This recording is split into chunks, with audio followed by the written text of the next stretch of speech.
برج الميزان الهوائي اللي عانى سنين كتير فاتت، كان بقالك يمكن 18 سنة في معاناة بسبب وجود بلوتو في برج الجدي اللي كان مسبب تربيع وكان مسبب حاجات معاك مخلياك في أزمات مشتركة، أزمات متتالية كنت بتمر بيها من سنين فاتت على مستوى العائلة، على مستوى الماديات، على مستوى الحب والعاطفة، على كل المستويات.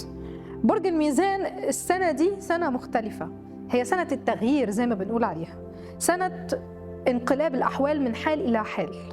أولا تعالى نبتدي بترتيب الأبراج كده أو ترتيب الكواكب ونعرف السنة دي كل كوكب هيأثر عليك إزاي.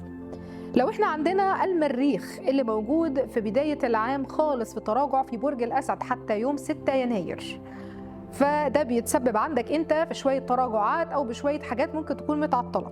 بعدها بينتقل المريخ من 6 يناير بيكون موجود ومتراجع في برج السرطان، وبيظل متراجع في برج السرطان لحد شهر 2، وبعدين بيتقدم في برج السرطان وبيفضل متقدم في برج السرطان لغايه 18 ابريل، وبعدها بينتقل طبعا لبرج الاسد وبيبقى متقدم في برج الاسد. طول وجود المريخ في السرطان، طول وجود هذا الكوكب في برج السرطان هو معاكس ليك. عندك سرطان أسد عذراء ميزان، فهو بيعمل تربيع فلكي وبيشكل تربيعة فلكية قوية جدا معاك، فبيخليك تبقى في حالة من التعب، حالة من عدم الاكتمال للأشياء، تحس ان انت هادئ شوية، تحس ان انت مش قادر تاخد قرارات، تحس ان انت مش قادر تتقدم للأمام، بيبقى في عندك حاجات كتير بتخليك عندك نوع من أنواع التباطؤ أو الكسل. بعدها بينتقل إلى برج الأسد وبيبقى متقدم في برج الأسد من يوم 18/4. الحقيقة إنه شهر يناير هو ممكن يكون أصعب الأشهر عليك يا برج الميزان. بعدها بينتقل لأنه الشمس هتكون موجودة في برج الجدي، وبعدها بتنتقل إلى برج الدلو الصديق ليك الهوائي. الشمس بتكون موجودة في برج الدلو مع وجود بلوتو كمان في الدلو، وده بيتسبب معاك انت في بعض الانجازات السريعة والخطوات السريعة اللي انت ما بتكونش متخيل انها كانت ممكن تتم. بتدي لك دعم قوي، بتخليك في حالة من الاستثنائية، بتخليك في حالة جيدة، بتخليك في حالة متزنة، بتخليك في احسن احوالك بكل الاحوال. بعدها المريخ بينتقل إلى برج العذراء وهنا ممكن يأثر عليك شوية، لكن خلي بالك من حالك. شمس بلوتو أو شمس شهر 2 بتكون مميزة جدا جدا بالنسبة لك. بعدها بينتقل زحل من برج الحوت بيروح على برج الحمل، وده هنا بيدي لك دعم قوي جدا لأنه طول وجوده في الحوت كان مسبب لك أزمات وكان مسبب لك ضغط جامد السنة اللي فاتت اللي هي 2024، لكن إن شاء الله بإذن الله في 2025 هينتقل من يوم 25/5 لغاية يوم 1/9 هيكون موجود في برج الحمل، وهتكون فترة داعمة جدا جدا ليك على جميع المستويات لأنه هيكون في بيتك السابع. هنا الزحل في البيت السابع بيت تحقيق الأمنيات، بيت بيخليك تقدر ان انت تتمنى كل ما تشاء، فانت عندك فترة عظيمة من 25/5 لغاية 1/9. ده معناه ان مش معنى كده طبعا ان انت شهر 4 مثلا كله هيبقى عندك ازمات او شهر 3، لا بالعكس، شهر 3 ممكن يكون صعب شوية، شهر 4 هيكون كويس جدا جدا معاك يا برج الميزان. بعدها بتنتقل الشمس الى برج الثور، هنا ممكن نقول خلي بالك شويه من حالك. بعدها بتنتقل الى الجوزاء، هنا بتبقى الدنيا كويسه جدا جدا معاك طبعا مع وجود زحل في برج الحمل، هنا بيدي لك دعم وبيدي لك ثقه في نفسك وبيدي لك تقدم الى الامام وبيدي لك فرصه لتوقيع العقود الجديده، فرصه لشراء شيء جديد، فرصه لانتهاء مشاكل قضائيه، فرصه لوجود الشريك العاطفي يا برج الميزان. بعدها بتنتقل عندنا كمان اورانوس اللي موجود دلوقتي في برج الثور، وهينتقل ويذهب الى برج الجوزاء بتاريخ 7/7 ويظل في الجوزاء لغاية 1/11. أورانوس هيشكل ليك دعم أقوى مما تتصور لأنه هو في برج هوائي صديق ليك. لما كان في برج الثور كان بيمثل صعوبة، كان بيمثل ضغط، كان بيمثل قلق، كان مسبب لك قلق على أحد الأبناء، أحد أفراد الأسرة، أخ صغير أو أخت صغيرة أو أحد أبنائك، كان بيسبب لك كمان وجع، كان بيسبب لك ألم، كان بيسبب لك فراق، كان بيسبب لك انقلاب في حياتك العاطفية.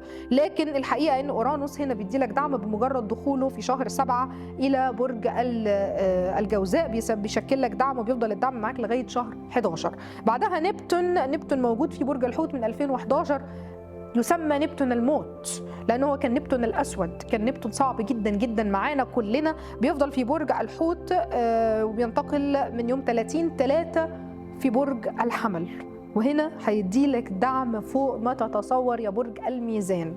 أولا هي فرصة لانتهاء المشاكل القضائية، هي فرصة لتحقيق الأرباح ولتحقيق الأموال، هي فرصة للمكاسب وللدعم المادي القوي، هي فرصة قوية جدا جدا ان انت تقدر تعمل فيها استثمارات جديدة، تبتدي فيها مشروع جديد، تقدر تنتقل فيها من عمل من مكان إلى مكان، تقدر كمان تشتري فيها بيت.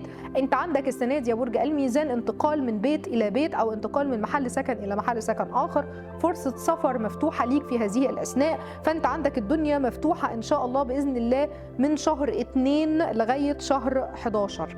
أصعب الأشهر بالنسبة لك ممكن تكون شهر 1 وشهر 3 وشهر 5، لكن مش هتكون أشهر صعبة قوي، بالعكس هتكون أشهر هادية برضو إلى حد كبير، لكن ممكن يبقى فيها شوية عقبات. بالنسبة لنا إحنا المشتري اللي موجود في الجوزاء لحد يوم 10/6 هو بيمثل لك الدعم الأكبر والأقوى يا برج الميزان، وبيسبب لك فرصة لتحقيق الأمنيات وفرصة للوصول إلى حلول جذرية في مشاكل ولرجوع أشخاص من الماضي بالنسبة لك يا برج الميزان. ده مجرد هدية جايه لك. كوكب المشتري لما بيكون موجود في مكان صديق لاي برج بيبقى بمثابه هديه جايه لك، وبتدي لك دعم وبتدي لك قوه، بتخليك ان انت تبقى قادر تتحرك من مكان الى مكان بسهوله، وبتخليك كمان عندك يقظه، بتخلي عندك نوع من انواع النشاط، بتخلي عندك فتره انت بتكون جاهز فيها للدخول في الحب او للدخول في حياه عاطفيه جديده، بتبقى فرصه كمان هائله بالنسبه لك انت للسفر يا برج الميزان.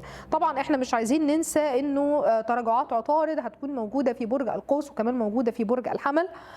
طبعا ممكن شويه يبقى فيها الحوت وشويه يبقى فيها العقرب، لكن الحقيقه ان هي هتاثر اكتر على هتكون موجوده في شهر ما بين شهر 3 في شهر 4 وهتكون موجوده كمان في شهر 11، فده ممكن يتسبب معاك لشويه الم وشويه تعب في هذه الفترات. عشان كده بنقول شهر 3 يا برج الميزان من الاشهر الصعبه اللي لازم تخلي بالك فيها من نفسك، وشهر 11 كمان ممكن يكون شهر صعب شويه، لكن ان شاء الله كل شيء بيعدي. شهر 12 طبعا خلي بالك من نفسك جدا يا برج الميزان في شهر 12 بالاخص على حياتك العاطفيه بسبب تراجعات عطارد.